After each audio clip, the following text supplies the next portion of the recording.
this is really important, and I hope this can get out on the web as far as possible, as quickly as possible.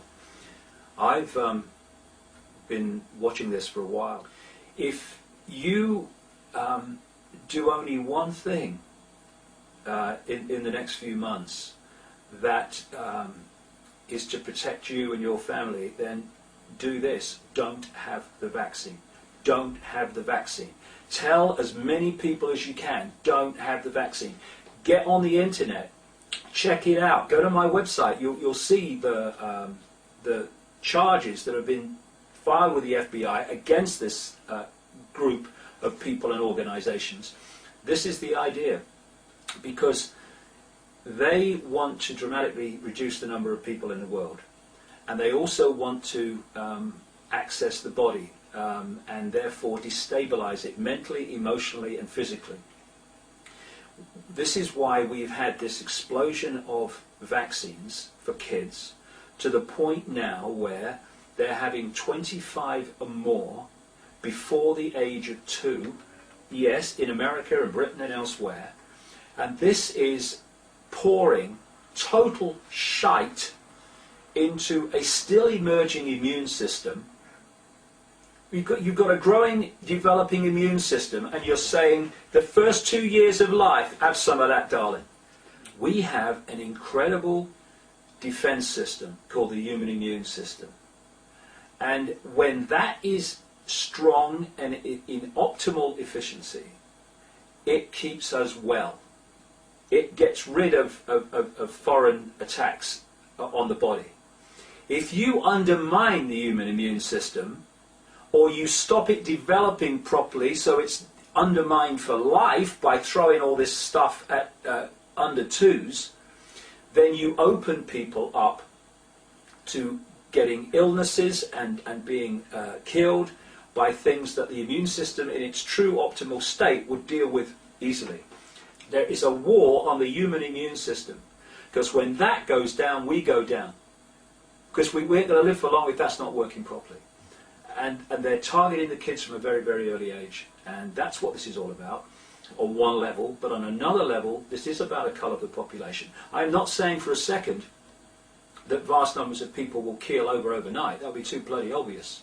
But the effects of this vaccine, as people move forward, is going to manifest itself in lots of different ways. It's more likely that there will be effects of many and various kinds, because the body is an electrochemical organism, and it has an optimum electrochemical balance, and we call that health. When you imbalance that through introducing chemicals and electromagnetic sources, then you move it from optimum, and it no longer works correctly, emotionally, mentally or physically. And if you look at the cumulative chemical onslaught, particularly on children, but people in general, in food, drink, soft drinks, and mobile phones and all that stuff on the electromagnetic side, humans are being bombarded. There's a war on our children's minds, there's a war on our children's immune systems, and there's a war on our children's emotional balance.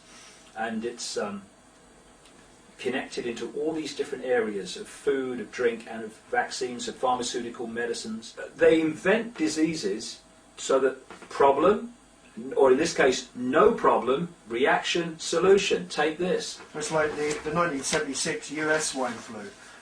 There was loads of scary adverts on TV. Oh, yeah. Betty went to the shop and she gave it to, and there was all that kind of stuff. And as it went on, the music got darker, yeah. The voice echoing. It was really, and then they showed people kind of playing golf and then shivering in bed. This is it. The whole foundation of it is a mind game. Yeah. It's about the manipulation of our perception of everything, because our perception leads to our behavior and our actions. If you're going to control someone's actions, then you need to control their perception, because that controls their actions. And the perception they want people in more than anything is danger, danger, danger. Because once you get someone in fear of something, they will look outside of themselves for something or someone to protect them from what they've been manipulated to fear. So get them to fear swine flu, they will then say, save me from swine flu, okay, Thank you very Give much. us your arm. Good night. Right. Give us your children's arm. Oh no! Yeah. Oh darling, you must be vaccinated. The swine flu's coming. Pathetic. All you people have got to do: go on the internet and put in 1976 swine flu conspiracy or words to that effect, or go into YouTube and see the adverts they put out in '76 to frighten people into being vaccinated for an epidemic that did not happen, and the consequences of it. People died, people had their minds scrambled. It was, and they want to do that now on a massive scale. What they do, you see, is they have their version of trials. They've got a big version of something coming, but further down the line, or back down the line, they try it out, and what they're looking for is, will the public do it? Will the public stand for it? Will the public react the way we want?